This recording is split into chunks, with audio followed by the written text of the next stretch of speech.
Today I'm going to tell you an incident of Abraham Lincoln's life that changed his methodology of dealing with people. Abraham Lincoln was in the habit of criticizing and ridiculing people. He used to write letters and poems anonymously, criticizing and ridiculing people, and drop these letters on the roads of the city where they would surely be found or publish them in newspapers. Abraham Lincoln became a practicing lawyer in Springfield, and in the autumn of 1842, he wrote a letter anonymously ridiculing a proud, bellicose politician, James Shields. This letter turned out to be a bone of contention between Lincoln and Shields. Lincoln published that letter in the Springfield Journal. After reading that letter in the newspaper, the people of the town laughed their heads off.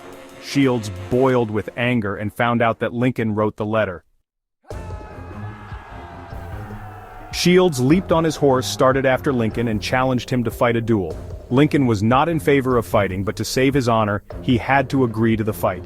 Lincoln was given the choice of weapons, and due to his long arms, he chose cavalry broadswords and took training in sword fighting from a West Point graduate. On the day of the fight, they met on the bank of the Mississippi River, and a death was sure on that day, but their colleagues interrupted and stopped the fight. This was the most frightful incident in Lincoln's life, but he learned an invaluable lesson in the art of dealing with people. After that incident, Lincoln never wrote an insulting letter and never criticized or ridiculed anybody for anything. He removed the word criticize from his dictionary. During the Civil War, Lincoln appointed new generals from time to time for the Potomac Army, and each one in turn, McClellan, Pope, Burnside, Hooker, Meade, blundered tragically and made Lincoln walk the floor in despair. But he held his peace and didn't criticize any generals. One of his favorite quotations was, "Judge not, that ye be not judged." Whenever Lincoln's wife and other people spoke harshly of others, Lincoln would reply, "Don't criticize them. They are just what we would be under similar circumstances." But Lincoln had every occasion to criticize people. We can understand this just by one illustration. The Battle of Gettysburg was fought during the first 3 days of July 1863.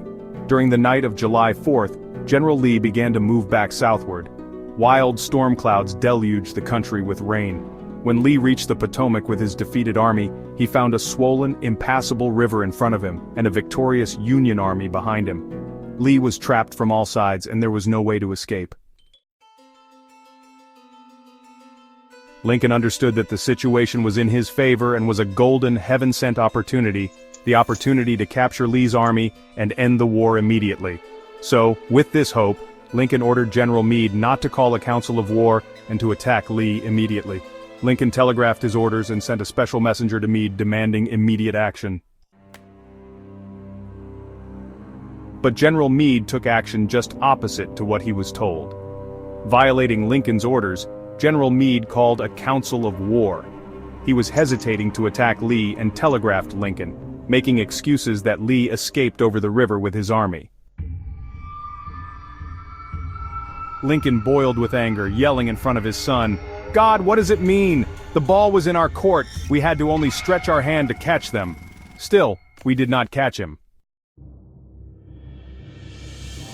Under such circumstances, almost any general could have defeated Lee. If I had gone up there, I would have whipped him myself. Desperate Lincoln wrote a letter to General Meade full of criticism in 1863. What do you think General Meade felt after reading that letter?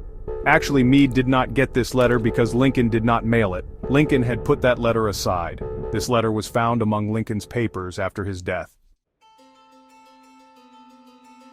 According to Lincoln's past experiences, sharp criticism and rebuke are useless, and no one is benefited from criticism. That's why he did not mail that letter to Meade, because Lincoln knew that he was writing that letter in bitter disappointment. He did not know what the situation was in front of Meade. Even if he was there, and had seen as much blood as Meade saw, and if his ears had been pierced with the screams of the wounded and dying, maybe he would not be so anxious to attack either.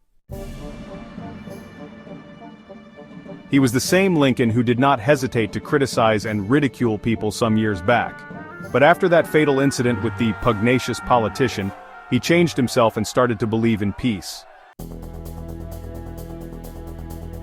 If you also criticize, rebuke, and ridicule others, don't wait for such a fatal situation to change yourself.